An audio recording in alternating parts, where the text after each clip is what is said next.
Two retired detectives that were in the thick of New York crime, fast and hectic. They got some stories and some jokes, even an interview with the most popular folks. Off the cuff, one episode just ain't enough.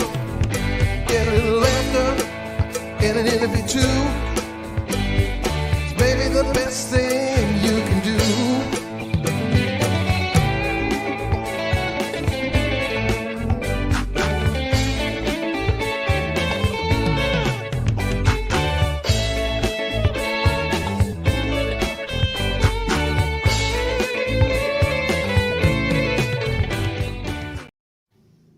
Hello, everybody, and welcome to Policeman for Tough, Real Crime Stories.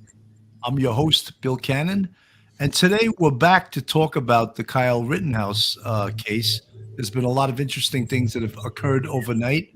A lot of comments by some pundits, politicians, by the press, and we're going to do a deep dive into that today. First, I'd like to introduce my co-host, straight out of Brooklyn, Phil Grimaldi. How you doing today, Phil? I'm doing pretty good, Billy, and I'm excited to finally get to meet today's guest.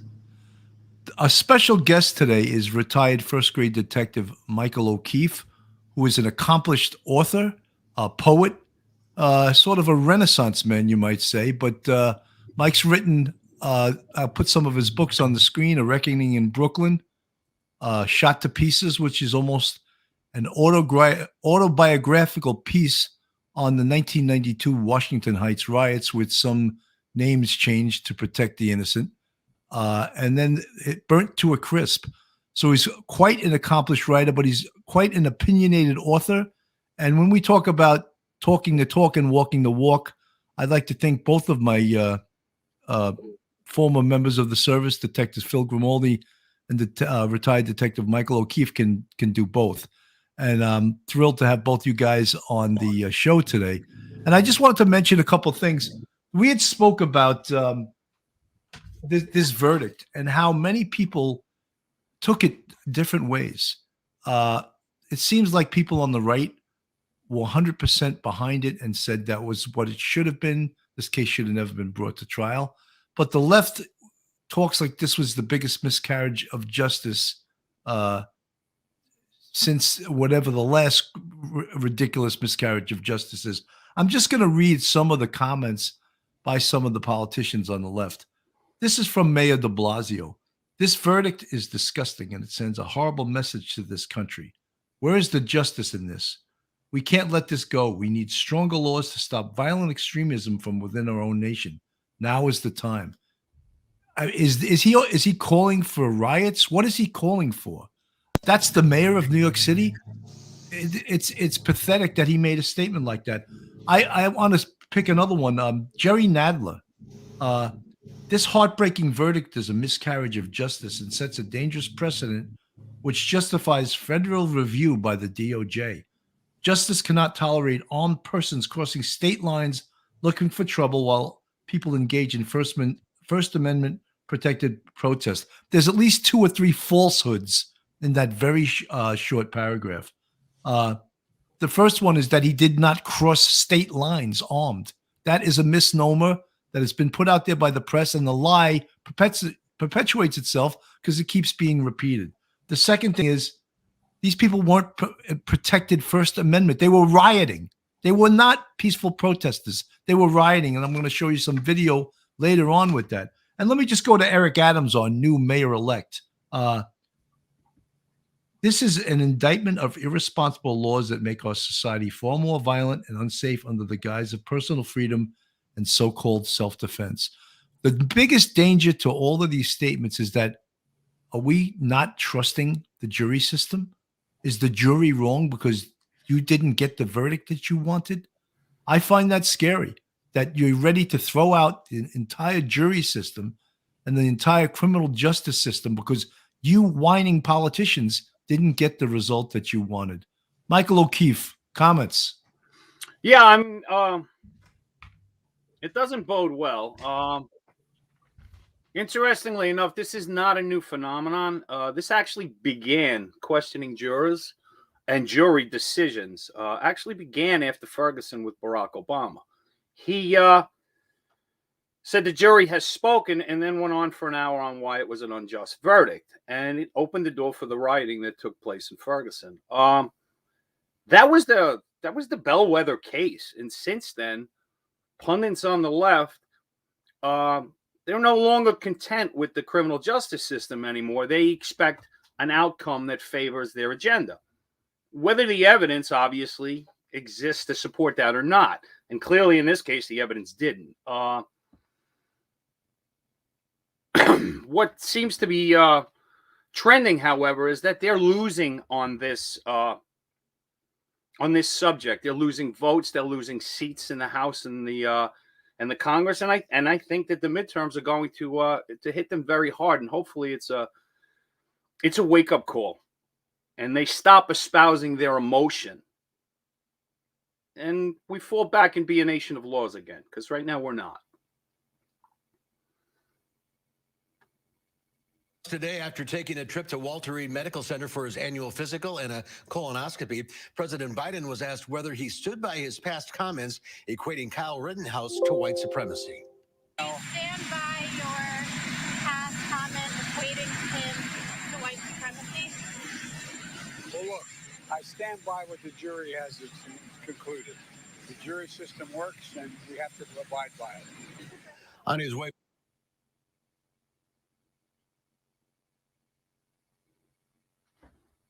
Got to just piggyback what you said. I think that a lot of these politicians, now Bill mentioned Nadler and de Blasio. I don't want to lump Eric Adams into what I'm going to say about de Blasio and Nadler because he's actually not even taken office. But if you look at the approval rating of both de Blasio and Nadler, they have low approval ratings even within the Democratic Party, okay? So we're going to talk about Democrat, Republican. Even the Democrats don't approve of them. They're both, I don't want to get vulgar, but they're both pieces of garbage. They're anti-American.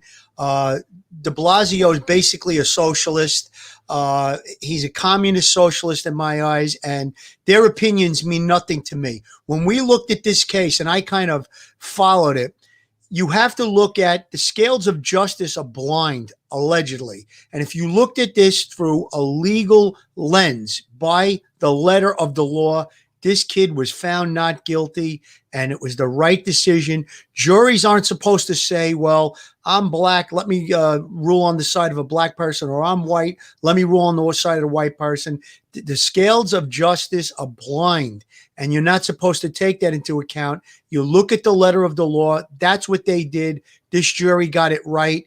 There's a million things we could talk about, whether or not he was there with a gun, shouldn't have been there, whatever. The bottom of the line is this: he had no intent to hurt anyone. He went there to help people. He went there to protect life and property. And when he was attacked, he retreated and he defended himself.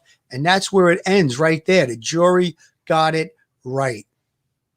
Yeah, I want to read up the first paragraph of an article written by a retired FBI agent and St. John's University criminal justice professor, James Gagliano. He wrote, Kyle Rittenhouse was found not guilty on all charges, which should come as no surprise to anyone who followed the facts of this case, though sadly, that does not include our politicians and media pundits. Rittenhouse should never have been unjustly smeared, served up as a political prop by those like our current president, who implied a campaign video that the teenager from Antioch, Illinois, was a white supremacist. So there you go. I mean, there's a former law enforcement. He's voicing his opinion and, using this as, as I said, I think I said before when we were off the air, the left wing creates people like Mr. Rittenhouse by allowing people to riot and burn down communities and tying the hands of police, because the police in this Kenosha riots, not peaceful protests. And I would like, when people see things, 180 degrees differently than others, I just want to throw this in their face so that they can't question what I'm saying. There was $50 million worth of damage in Kenosha. $50 million. Their total budget of their government was $100 million. So if you're going to say these were peaceful protesters, where did the $50 million of damage come in? So when the government refuses to protect their populace and refuses to protect their property, that creates people like Kyle Rittenhouse to come into the neighborhood. When I raised my right hand to become a New York City police officer, I said, I swear to protect the Constitution of the United States. I swear to protect the Constitution of the state of New York, and I swear to protect the people and the property of the people of the state of New York. Don't politicians take that very same oath? They don't take it very seriously if they in fact do. It's totally disgusting how the media has inflamed this whole case. I mean, I saw reports on the news last night that other countries outside of the United States were reporting that Kyle Rittenhouse shot 3 black individuals, killing 2 of them. They had to do retractions because they didn't even know that this was white people involved in the whole case. There were no black people involved in this case. Now, that shouldn't even come into play. Whether you get shot, and I don't care what color you are, the law is what determines what punishment you get, or even if you're charged. So that's another thing. The media is so responsible, as well as these politicians, for inflaming tensions in the United States and even around the world. It's ridiculous. Could you imagine that most of the people that were being interviewed at these protests didn't even know that the victims of this case, they obviously didn't know the history of these victims, and some of them have extensive criminal records for things like raping 5 children, and I'll say it again, raping 5 children. And I mean, listen, does that mean that the person deserved to die? Well, in some instances, there are people that'll say yes, but he was also attacking Kyle Rittenhouse when he was doing what he was doing, and he was killed. So, I mean, they don't even know that. They don't even know the facts of the case. They don't even know the race of the victims in the case. And they got signs up about, he was a racist, and he was whatever the things that they said about him. It's interesting. Go ahead, Mike. If I could jump in, because the race shouldn't even be a part of this discussion. It's only the media that made it so. But interestingly enough, the only racist in this whole thing was one of the victims himself, who kept dropping the N-word. That's right. I'm going to kill these N-words. It wasn't Kyle Rittenhouse's words, and he initially was trying to flee, as is in most jurisdictions your responsibility as a civilian. So he used his due diligence until they trapped him, and then they were using deadly physical force upon him that he had to reciprocate. He had no choice, if he wanted to get out of there alive, than to reciprocate.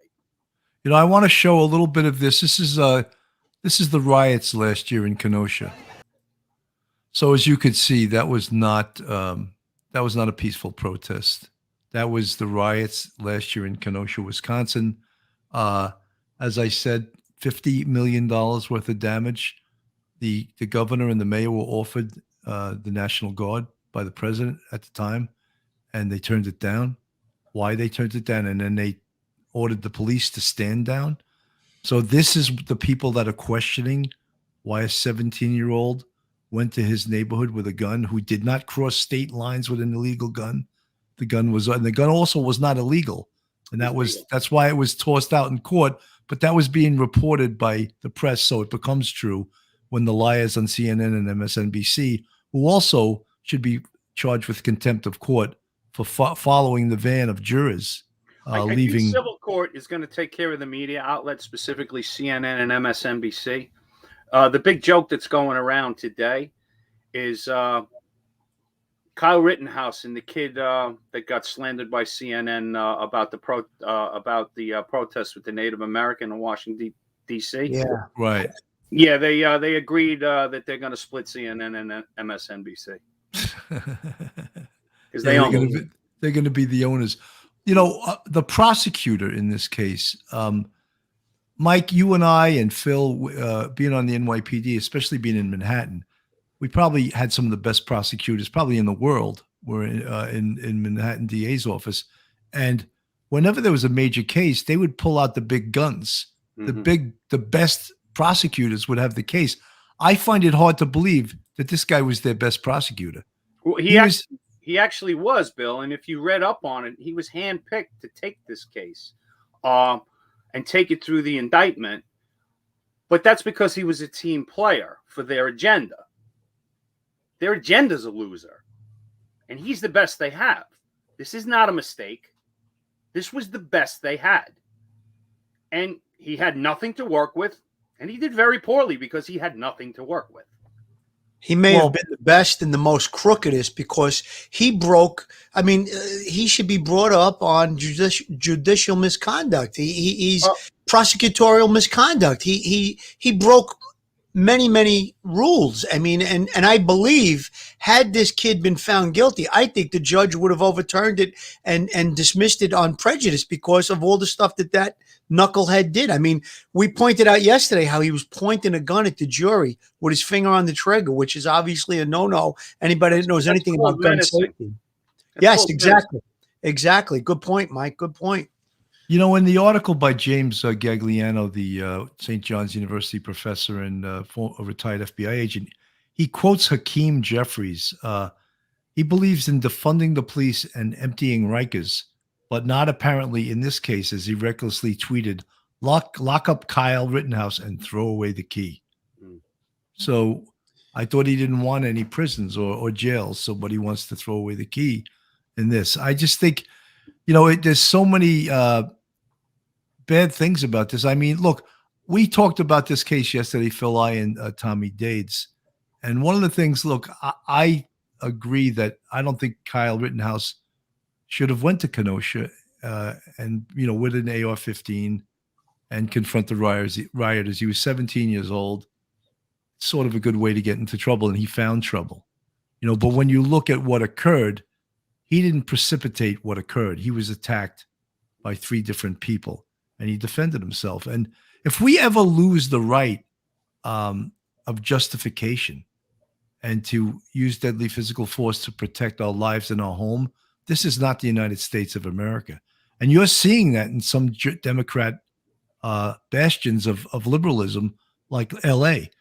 People are getting carjacked and home invaded, and they're telling them to cooperate with the criminals. Are you out of your mind? Where does that mentality come from? It's very disturbing to me. You know, Billy, you got to look at also the fact that, and I think Mike brought it up, he retreated. It wasn't like he went there looking for a problem. He actually was retreating. He was running away from when he saw that he was being confronted. He tried to escape. He ran away. He was pounded on. And then all of the deadly physical force took place. And that prosecutor that you put up a minute or two ago, he actually supplied the defense with a inadequate copy from a drone of him firing the last couple of shots before everything ended. It was very clear the copy that they had, and it was actually broadcast on Fox News on the Tucker Carlson show. And then when they submitted to the defense, which is part of the legal system, you have to turn over all your evidence that you're going to produce. They gave a copy that was inadequate. It was blurry, and it was proven that it was not the same copy that they had. So they tried a lot of different ways. And Bill, one last point I wanted to make, when you brought up about the fact that the politicians held back the police and the National Guard, they knew what they were doing was going to lead to big problems. And you said it was $100 million in damage, I believe. No, it was $50 million. Okay, $50 million in damage. So they wanted to use Kyle Rittenhouse as a scapegoat to say, well, look what happened, $50 million in damage, but this guy was arrested and he's going to pay the price for the murder of those people. And that was their way out of it. But it didn't work out that way for them. Their narrative didn't pull through because the jury system worked. The evidence just wasn't there that he should be prosecuted.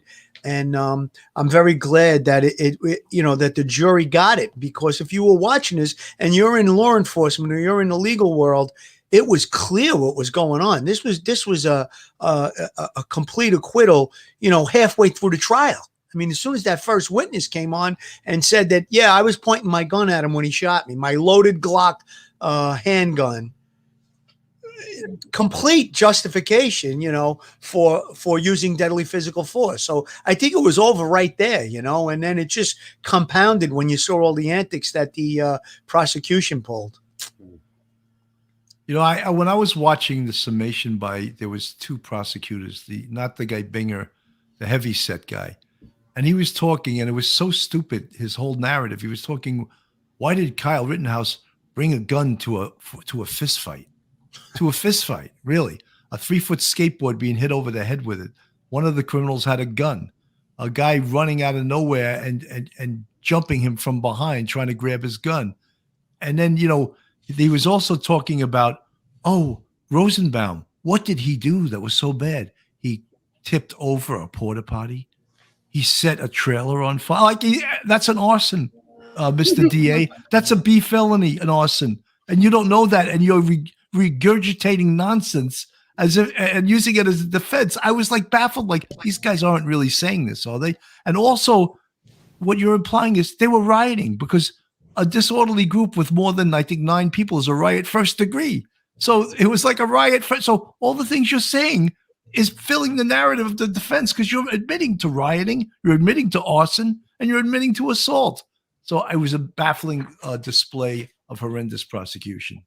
Well, the part of the problem was the prosecutors weren't using the law to prosecute him. They were using emotion and agenda. That's not what the law is written on. It's written on evidence and fact. And the other aspect, and it hasn't been widely reported, but I've seen it in a couple of places. Kyle Rittenhouse, the reason why he was attacked by these cretins, and there really is no other word. Well, actually, there's several words, but we'll go with cretins. He was with a group of guys that were putting out fires and they were protecting businesses. But he got separated from them. He got separated from his group because he stopped to render aid to someone. And it was when he was alone that the hyenas piled up and chased him. And that's what precipitated what occurred. Not Kyle Rittenhouse being there. The fact that he was there and he was alone and he was vulnerable and these animals were on the street. That's why. I'm going to Mike, you're 100% right. And I like your colorful language using hyenas as a metaphor there. It was quite effective. It sort of fits, Billy. It sort of fits. I want to play the when the verdict came down, and then there's an interview with Ashley Banfield with the attorney for Kyle Rittenhouse that I'm going to play a bit of right now. We're hopeful, but if anybody says we knew what was going to happen, they're full of it. Well, Counselor, that leads to my next question, and it's a two-part. Did Kyle think that he was going to prison, and did you prep him for that very real possibility? I'll take the second one first. We did prep him. We told him one way or the other he was going out that door today with a deputy to either come home with us or go to prison for a very long time. And he hugged his family goodbye, his sisters. It was very emotional. He threw up before we walked downstairs to get the verdict. You haven't lived until you've been in that situation. I'm not suggesting I was in the situation he was in, because no matter what happens to my clients, I get to go home at the end of the day. But it was scary. It's quite a description that you just gave me, which leads me to wonder, what is he doing tonight? Where is he right now? He's home with his family, where he's been living for quite some time, the last 7-8 months. And I think he's decompressing. We've talked. He came into my office when security got here, and we talked a little bit, but not long, because we knew a lot of people would be showing up here. And he went home, and he's got the weight of the world lifted off his shoulders at this point. And regarding the security, you mentioned briefly this afternoon that when you signed on to this case, were surprised all of a sudden the death threats started coming in.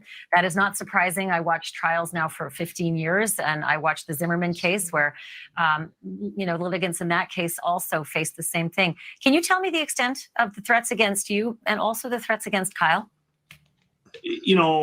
We've all had threats. The prosecutors had threats. I have the police at my house. I quit answering my phone between the Kenosha County Courthouse and my office, which is only about a 17-minute drive. I had 3 death threats. They're now calling my wife's phone. I answered it, and somebody said, stated my correct address and said, we're coming for you tonight. I think most people who are going to try and kill me aren't going to call me, but it is unsettling. And to think people want to turn this into some sort of sick game, I have a real problem with. Could you elaborate a little bit on what you said earlier? And that was that you had a question from, I think, someone in the press about the tears that Kyle shed on the stand. There's been much ado about that.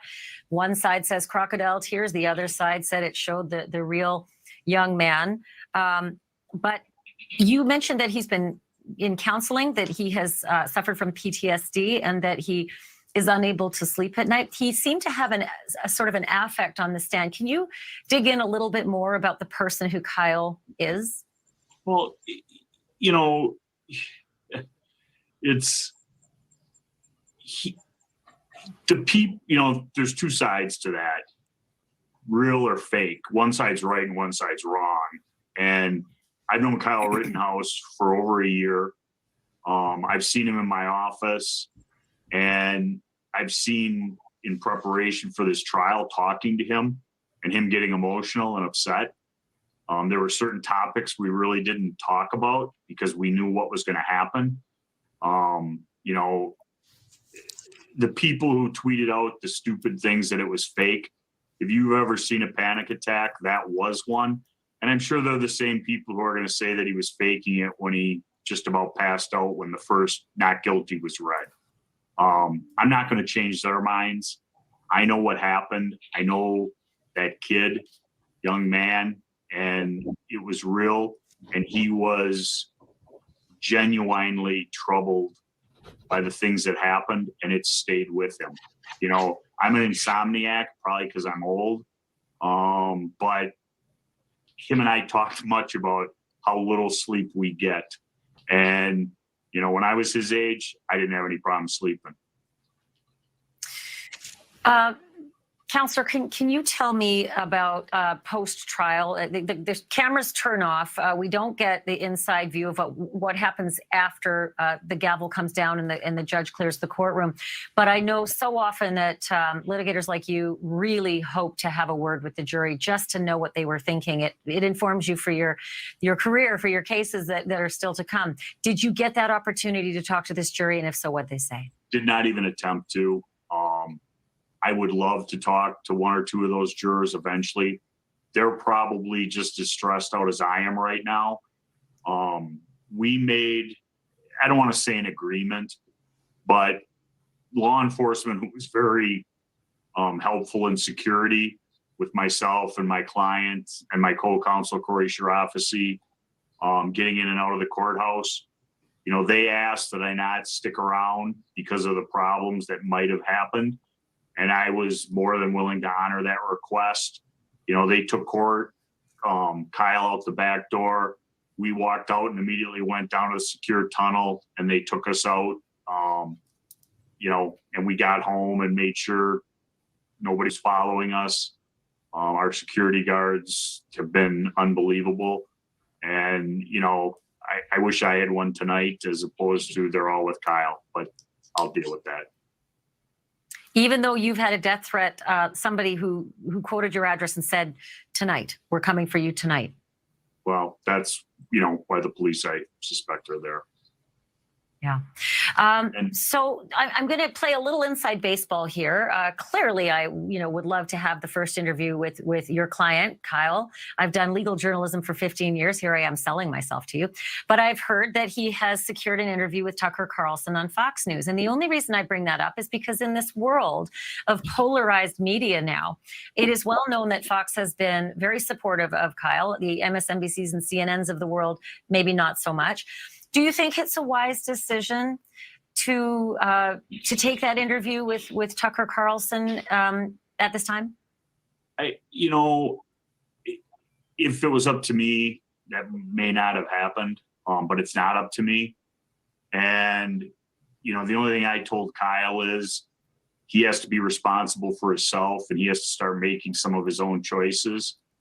And the most important word he can learn is no. MSNBC was so unfair to us. Obviously Fox has backed us, you know, and many of the Fox viewers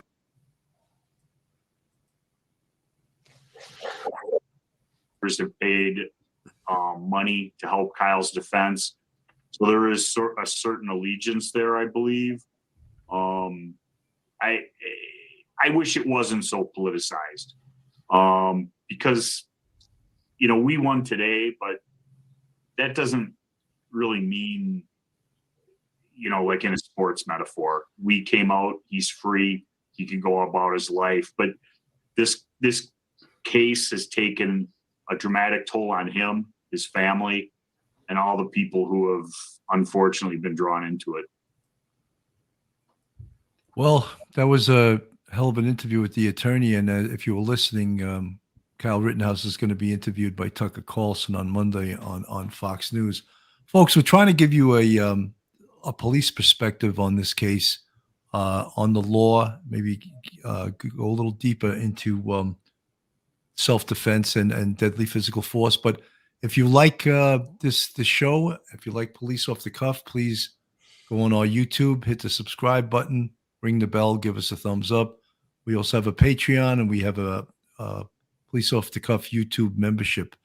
Mike, you know, I know that you know a lot about deadly physical force, and I want to read the statute from Wisconsin, because a lot of people don't understand this. Wisconsin's rules for self-defense are well within the national mainstream. If people reasonably believe they're at risk of death or great bodily harm, they can use deadly physical force. Most states say that someone who provokes violence or is acting illegally waives the right to self-defense. But Wisconsin allows it if the person has exhausted every other reasonable means to escape from or otherwise avoid death or great bodily harm. So you can see how this statute came into play in this case. Comments, Mike? Yeah, well, I can actually give you two perspectives of deadly physical force and its application with respect to justification. I spent 17 years investigating homicides in Brooklyn North, in the precincts in Brooklyn North, and I had a number of homicide cases. And keep in mind, homicides in New York are defined as a death caused by the actions of another. There's no necessary criminal element to it, but detectives investigate it. And more than a half a dozen of those homicide investigations ended up in acquittals because the alleged perpetrator, in fact, used every precaution they could to avoid being in that confrontation and had to protect their own life by using deadly physical force. In most instances, they took the gun away from the intended killer and used it on him to protect themselves. That's a professional aspect of it. I got the evidence. I presented it to the district attorney, and the district attorney impaneled the grand jury, and the person who might have been indicted for homicide was exonerated. They were found to be justified. Now, from a personal aspect, in 1992, I was involved in a gunfight in a hallway. Spent 5 minutes trying not to use deadly physical force against this person who kept putting a gun in my face. How he didn't blow my head off, I'll never know. But ultimately, to get out of there alive, I had to use deadly physical force. Creepy parallels, despite the fact that it was 35 years ago, creepy parallels with respect to the media and the politicians in this case. We had a bad mayor at that time. Fortunately for me, we had a good district attorney with some integrity. And they did a 2-month investigation and presented all of the evidence.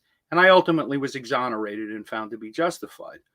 But I remember, and this is going back to the video of Kyle collapsing when he heard the verdict. I remember where I was. I was in a restaurant. I was actually down in Manhattan Court on an old case. Nobody was going to bring me in to testify under the circumstances, but I still had to make my court appearances. And I was in a restaurant on Baxter Street. And I'm telling you now, when I saw the TV play Robert Morgenthau's press conference, until I heard the words out of his mouth, I didn't believe it. And then, if I hadn't already been sitting, I would have collapsed and hit the floor. So I know what he was feeling because I felt it. And here's the bad news. He's suffering PTSD right now. He's going to suffer it for the rest of his life because I still do. That doesn't go away. You know, Mike, let me just ask you something. And this is a tremendous story. And obviously, you're referring to the Washington Heights riots and the life and death fight you had against a drug dealer named Kiko Garcia. Some of the parallels from that and to this is the fact that the media poured gasoline on this case, on your case, from the very beginning. And also, community leaders and the press took the side of the drug dealer against the cop and said this highly decorated cop planted this gun on this drug dealer, and a witness came forward who was being paid by the drug cartel up in Washington Heights, falsely testified to a grand jury that she saw you execute Kiko Garcia and plant a gun on him. She later recanted when they realized the position she was in would have made it impossible to have seen what she said she had seen. And she later recanted her testimony. And you were 2 inches away from being indicted by a grand jury and being arrested for the murder of Kiko Garcia. Is that correct? Yeah, that was correct. And there was also community leaders that poured gasoline on the fire. I believe there was some religious leaders that poured gasoline on the fire. There was, of course, a mayor that took the part of the drug dealer over the police department. And these are the things that that exacerbated the situation and escalated the situation to full-blown riots on the streets of Washington Heights. Yeah. Yeah. As I said, it was eerily similar, despite being 35 years ago, eerily similar to Kyle Rittenhouse's situation in Kenosha today. You know what I don't get, though, with the politicians? Why can't, when something of this nature happens, why can't they call for calm and let the investigation take place instead of infuriating the situation along with the media and these community leaders? They only do it to get their 5 minutes of fame. Cars set on fire, gunshots fired at police. It happened just hours after a visit by Mayor Dinkins, who promised to get the truth out. David Diaz is live in Washington Heights now with details for us. David? Yes, Chuck, we're on 181st Street and St. Nicholas Avenue. If you can see, the camera can catch in the distance, fires all along this avenue, along the streets, from as far south we hear as 155th Street, past us to the north, all the way to 192nd Street. The mayor had been here earlier today in an attempt to provide calm. And earlier this evening, in fact, some of his Increase the Peace Corps had been out prior to a community meeting, leafleting people with leaflets, telling them to stay calm while the investigation continued. Well, unfortunately, they were giving those leaflets to the wrong people. Carrying limbs torn from trees and a fast-rising rage, a crowd of demonstrators took to the streets, cursing the police and demanding justice in the case of Jose Kiko Garcia, whom they believe was in effect murdered by a cop. Eventually, they would confront a cordon of cops at 181st Street and Broadway, 2 blocks from the 34th Precinct. For a while, their passion took refuge in proclamations of their Dominican heritage, but that did not satisfy those bent on venting their anger. Dozens of young people broke off, running down 181st Street, trashing whatever they could along the way. As usual, there was neither rhyme nor reason to the destruction. I am Dominican myself, but I'm gonna go for this, man. I swear to God. 10 minutes later, while one part of a neighborhood seemed to be getting back to normal, other parts were giving off the acrid smoke and frightening disorder of urban rebellion. Okay, well, the situation, as far as we understand it, is that there have been 11 arrests so far. Meanwhile, the fire department is fighting fires sporadically, hithering and yawning, as it were, trying to put out these small fires that are in trash cans and with cars. But so far, very few injuries. There have been no attacks that we know of on strangers or anyone driving by. The venom here is directed exclusively at the police, in particular, the police of the 34th Precinct. A lot of pent-up frustration and anger that has erupted as a result of this case of Jose Kiko Garcia. We understand the mayor will be making another statement later this evening. We will come back to this scene, and we will bring that to you when we have it later in the broadcast. For now, this is David Diaz live. You know, folks, for those that just tuned in, that was Washington Heights from 1992. And Mike, you must get the chills just watching that. You know what? I do get the chills, but I keep seeing that clip of David Diaz, and I'm going to put my writer and editor hat on just for a second. Hithering and yawning? You mean going here and there? English, son, do you speak it? Yeah.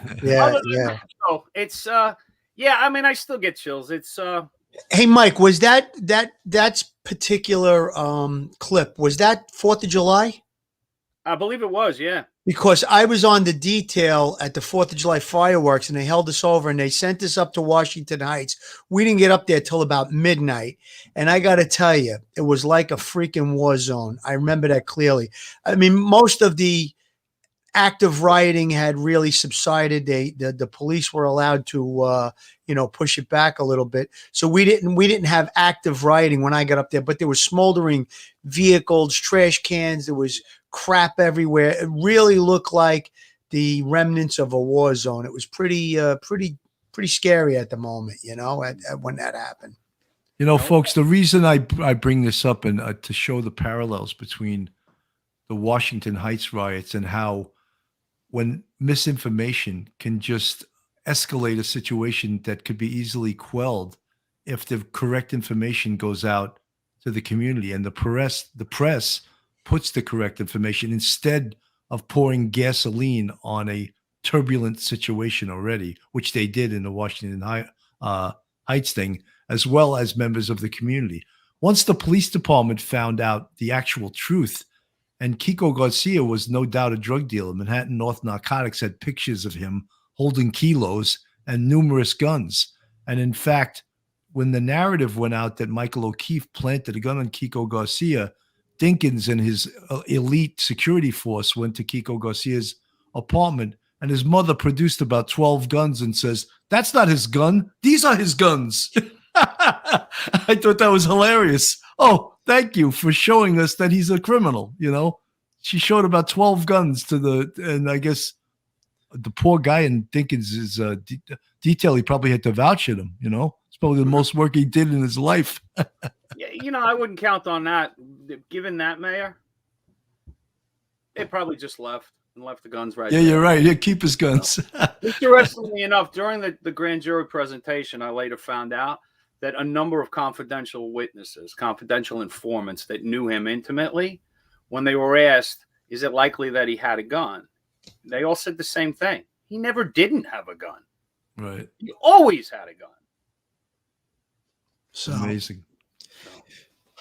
Mike, I wanted to mention another thing, because especially the statement I read earlier by Jerry Nadler, and I'll read it again. And this was apropos in your case, and it could be in this.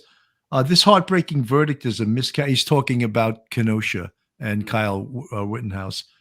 This heartbreaking verdict is a miscarriage of justice and such a dangerous precedent which justifies federal review by the DOJ. Justice cannot tolerate armed persons crossing state lines. What we said, that's false already. And looking for trouble while people engage in First Amendment protected protests, like riots are protected protests. But the point being is that there seems to be a trend of a certain party sicking federal units on innocent people. And that's scary. The problem that they're going to have, and Jerry Nadler, being an attorney, should know this, but he used to be my congressman when I lived in Queens, and he doesn't make a pimple on a real attorney's ass. But the law, the federal statute that he's referring to, is civil rights violations. Now, in order for a civil rights prosecution to hold up, there has to be a racial prejudice issue to it. That doesn't exist here. The feds, I'm sure the Justice Department will look into it. They're not going to find anything. There's nothing there. They did that with me. I mean, a lot of people don't realize this, but the Justice Department investigated me for the better part of 18 months before I finally got a letter in the mail that said that I'm not on the hook for civil rights violations. So it happened. Mike, weren't you also called into court and they tried to catch you in a perjury trap? Did that actually happen? Yeah. I ducked the subpoena and had it quashed. But they were going to try and get me in a perjury trap the same way they did my partner, Patty Regan. They figured we're just stupid cops. We can't, we If you interrogate us for 8 hours, you're going to come up with something. And that's ultimately what they did to Patty.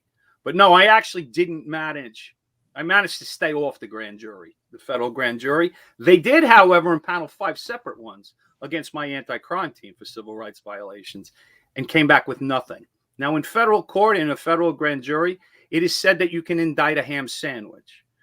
Well, if they came back 5 times with no true bill, maybe they should have just given it up and realized we weren't even a ham sandwich. But they didn't. They dragged Patty Regan in there and they got him to trip himself up on the grand jury, where every time he failed to remember and every time he testified in error or made a mistake because he had a lousy memory, they hit him with a count of perjury.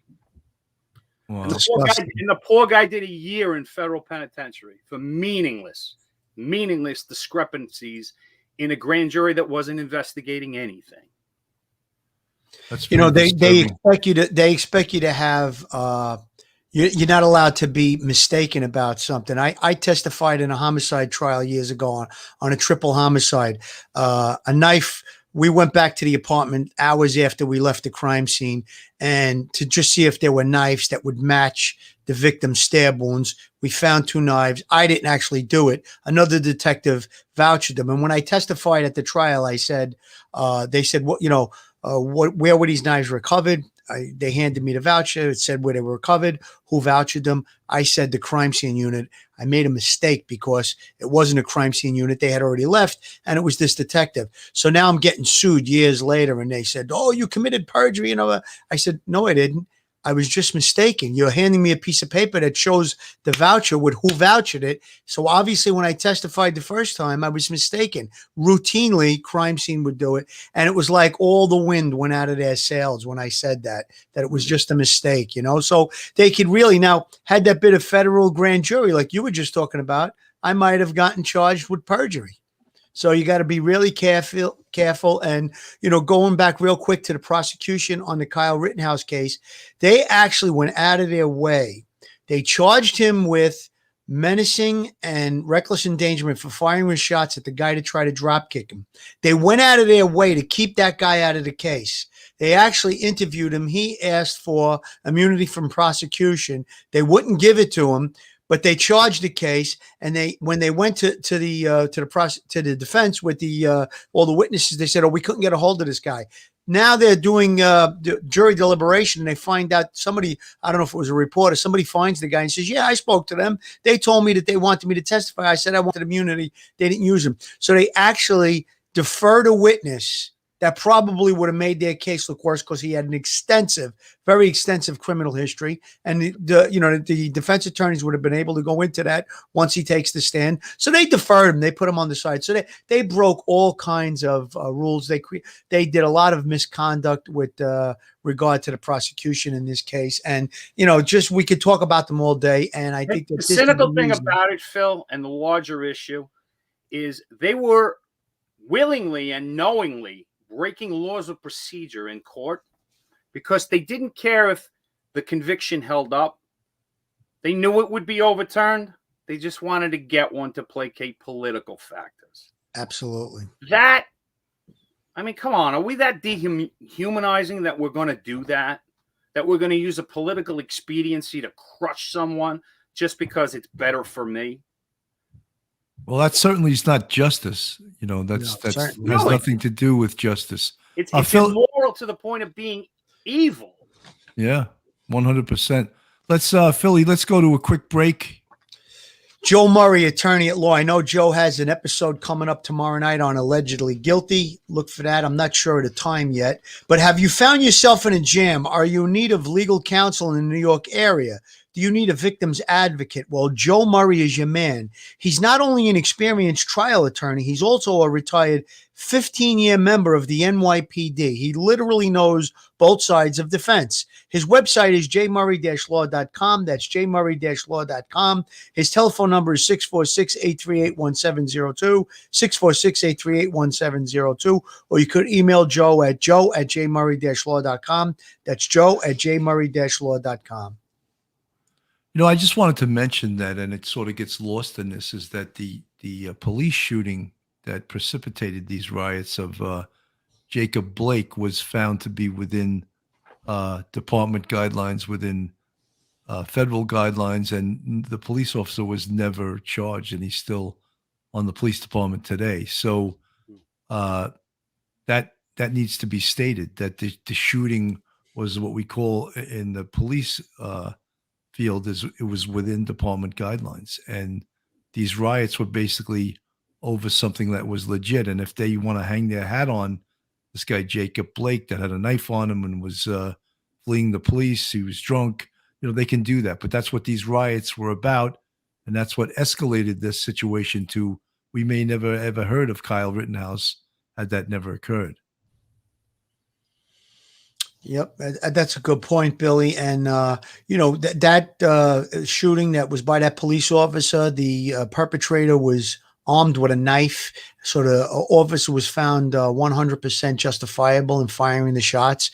He didn't die. I believe he was paralyzed or whatever. But he disregarded numerous attempts at the police to ask him to drop the weapon.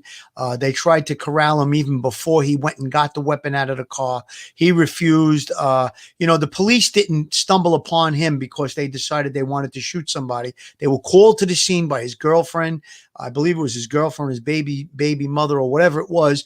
And, the police didn't go there looking to shoot him. They were called to the scene. He had an extensive criminal history, domestic violence history. So it was one of those things that no one wants to, no cop puts on a bulletproof vest and his uniform and his shield and his gun belt and says, I'm going to go out and kill somebody today.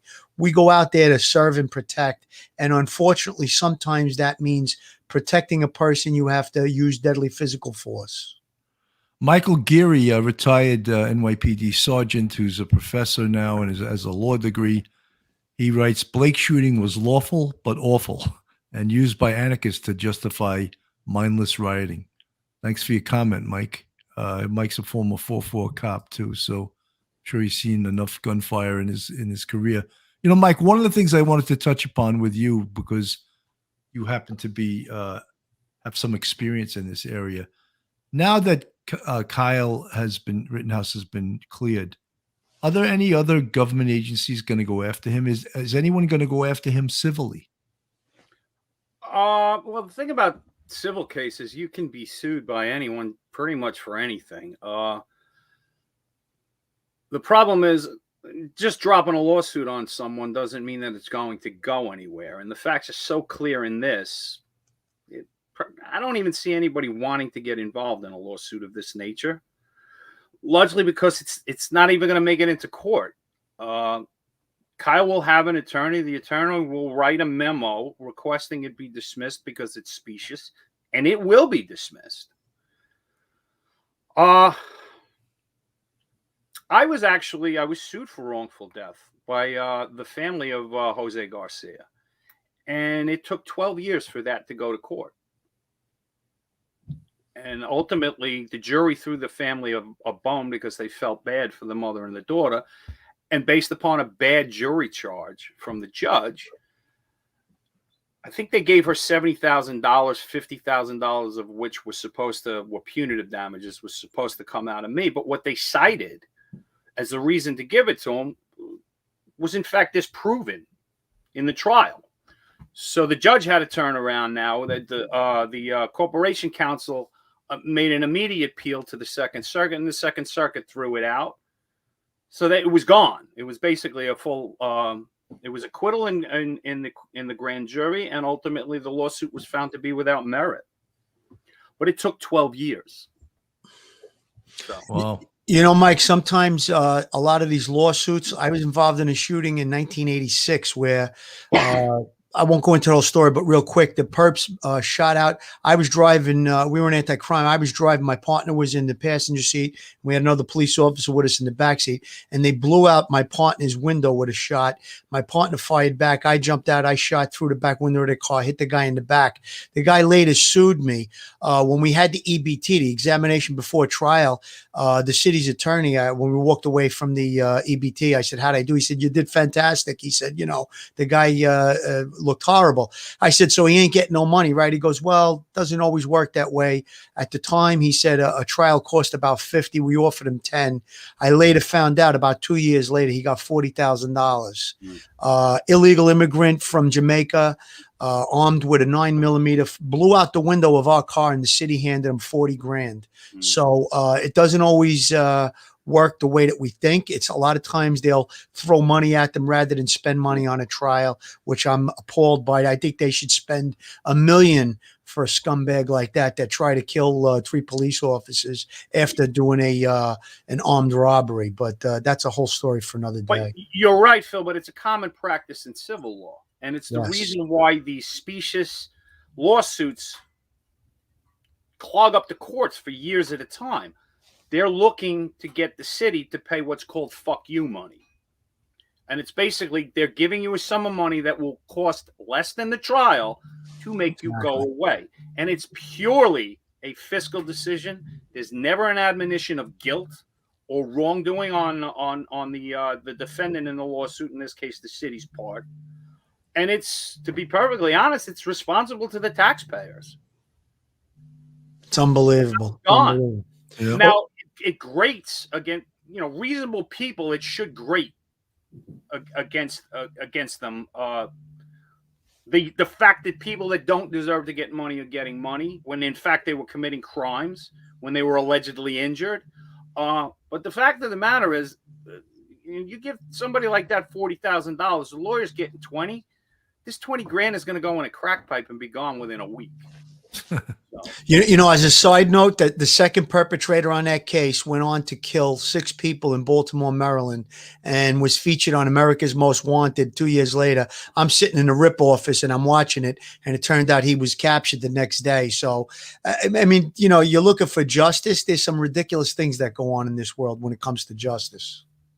Folks in the chat and people that so that this is one of the, if you join the YouTube channel, this is one of the stickers we give out, polish my rack, and we've explained what that means 1,000 times. But this happens to be the rack of Mike Heinrichs, who was one of the most highly decorated detectives in the history of NYPD. And at the very top of this rack is 2 combat crosses. That's the green bar. And the second one is signified by the oak leaf. And then he has 2 medals of valor. Same thing. The second is signified by the oak leaf. And he has over 212 department citations besides that. And I mean, there's huge stories behind every one of those. But I found it funny because the fan of the show used his rack and put the polish my rack little sticky that we get from our memberships on top of it. So Mikey Heinrichs and the person that sent that to you and to us, thank you so much. It's a lot of fun. We use it as a sort of a joke, and we use it as sort of a metaphor for police off the cuff, polish my rack, But that rack is no joke. No, that's a lot hell of a rack. And Mikey Heinrichs, I caught homicides with Mike. Great guy, great detective, real hero to the NYPD, and just a really good guy, a good person, and a great cop. Yeah. Absolutely. About him. Absolutely. Good man, Mike. Tremendous. He had a reserved seat every year down at Medal Day. Yeah. Well, it's funny. You'd find him there every spring. Yeah. When he was getting promoted to first grade, a guy that from the 2-3 squad was there, John D'Alessio, and Matarazzo saw him with, the rack up this high. And he goes, "Who invited Audie Murphy here?" Not wrong.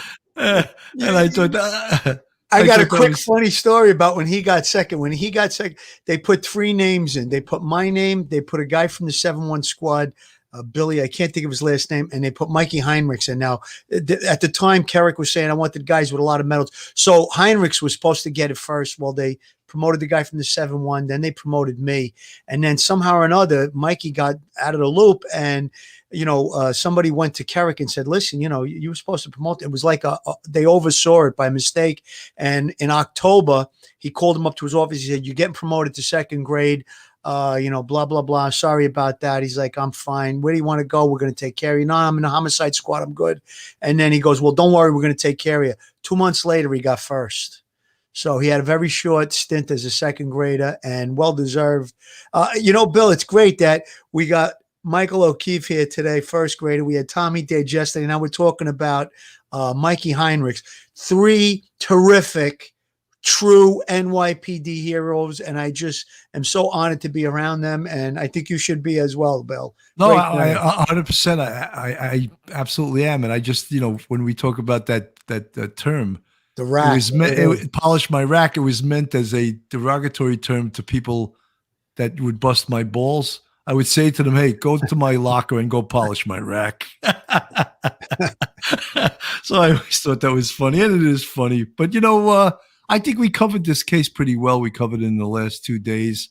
It's good to get different points of view, and it's disturbing that anyone would speak out against the American criminal justice system, and when a jury comes down to question their authority and their right to come down with the verdict that they view as the right verdict based on the evidence. That's disturbing to me, especially when it comes from politicians. We should just keep their mouths shut and says the jury system, it works. I don't always agree with it. I didn't agree when the verdict came down on OJ. I certainly didn't agree with it, but I accepted it, and look, there's thousands of cases that we could say, tit for tat stuff. Oh, how come he got off, but he got convicted? Well, how come, It's in the hands of human beings. Human beings make mistakes. Just because 12 people agreed on something and reviewed the evidence, not everybody sees everything the same way. So you're going to have vagaries. But for the most part, this is the fairest justice system in the world. Fairest. There isn't a better one. There isn't a better one. Is it 100%. perfect? No, it's not perfect. It's not perfect. It's in the hands of human beings. But it's pretty good. Yeah, it's the best system available, I believe. One of the things, guys, I want to, before we go to last comments, I just want to give Mike a couple of plugs here. This is his book, A Reckoning in Brooklyn. I've actually read all his books. They're great. They're really, I hope 1 or 2 of them gets made into a movie and I get a part in it, but I don't know if that's going to happen. Shot to Pieces, great book. That's sort of autobiographical about the Washington Heights riots and other stories. And this is your latest, right, Mike? Burned to a Crisp? Yeah, that was based on an arson triple homicide I had when I was in the 8-3 squad. Right. I read that. I read all your books. So, folks, if you like police novels, you like excitement, you like from a NYPD point of view and not just from a police point of view, then I implore you. You can get these on Amazon, I think, right, Mike? Yeah, all my books are on Amazon. You could also get it through my website, michaelokeefeauthor.com. I have a redirect button that'll send you to my Amazon page where all my books are available. That's very cool.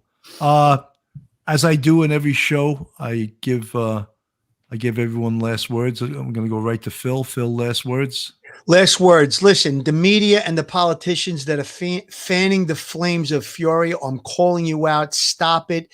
The jury system has spoken. It's like Mike just said, it's probably the best in the world. It's not perfect, but they spoke. It's over with.